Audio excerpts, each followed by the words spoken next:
স্ক্যামের সাথে শুধু ফ্লাইট এক্সপার্ট জড়িত না, এটার সাথে হাজি জড়িত, এটার সাথে বড় বড় এজেন্সি জড়িত।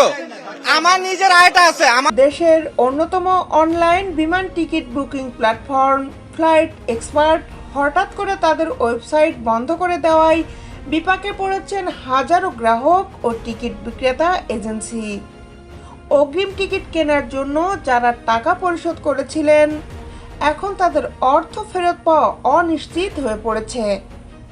শনিবার সন্ধ্যায় রাজধানীর মতিঝিলে ফ্লাইট এক্সপার্টের প্রধান কার্যালয়ে গিয়ে দেখা যায় সেখানে ভিড় করেছেন অসংখ্য উদ্বিগ্ন ব্যক্তি, বিশেষ করে বিভিন্ন ট্রাভেল এজেন্সির প্রতিনিধি ও সরবরাহকারী প্রতিষ্ঠানগুলোর লোকজন। যদি চলে যায় তাহলে প্রত্যেকটা টিকিটের টাকা কি ফিউচার নিয়ে চলে গেছে, তারও জড়িত আছে। ফিউচারকে খুঁজে এনে বের করে তাদের মধ্যে কেউই নিশ্চিত নন তাদের কাটা টিকিটের ভবিষ্যৎ কি হবে। এই সময় ইউনিয়ন ট্রাভেলস নামের একটি এজেন্সির মালিক কান্নাজড়িত কণ্ঠে বলেন, সব শেষ ভাই, আমার 25 থেকে 30 লাখ টাকা নাই, আমি শেষ। তিনি জানান তার সব টিকিটই ফ্লাইট এক্সপার্টের মাধ্যমে কাটা ছিল।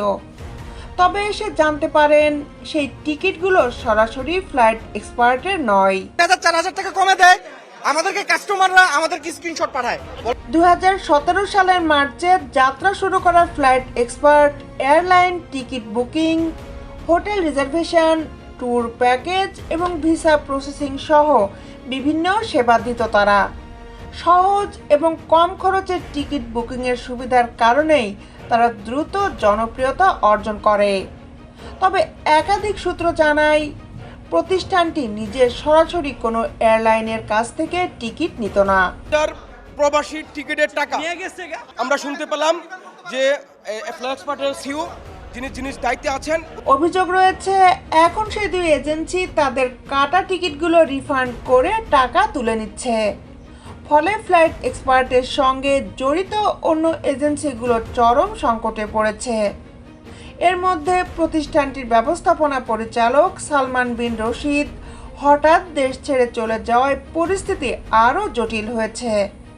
ফ্লাইট এক্সপার্টের অভ্যন্তরীণ একটি ফেসবুক গ্রুপে সালমানের একটি বার্তার স্ক্রিনশট পাওয়া গেছে, যেখানে তিনি দাবি করেছেন তার দুই কর্মকর্তা বিশ্বাসঘাতকতা করেছেন এবং সেই পরিস্থিতি থেকে নিজেকে রক্ষা করতেই তিনি প্রতিষ্ঠানটি বন্ধ করে দিয়েছেন।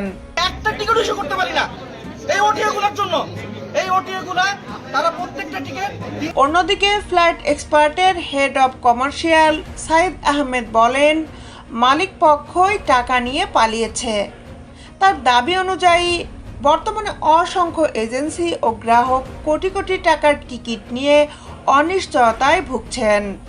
তিনি আরও জানান, এই ঘটনায় তারা মতিঝিল থানায় একটি সাধারণ ডায়েরি করেছেন, যেটিতে বলা হয় সালমান বিন রশিদ শনিবার কাউকে কিছু না জানিয়ে পরিবার সহ দেশ ত্যাগ করেন এবং কর্মীদের হোয়াটসঅ্যাপ গ্রুপে প্রতিষ্ঠান বন্ধের ঘোষণা দেন।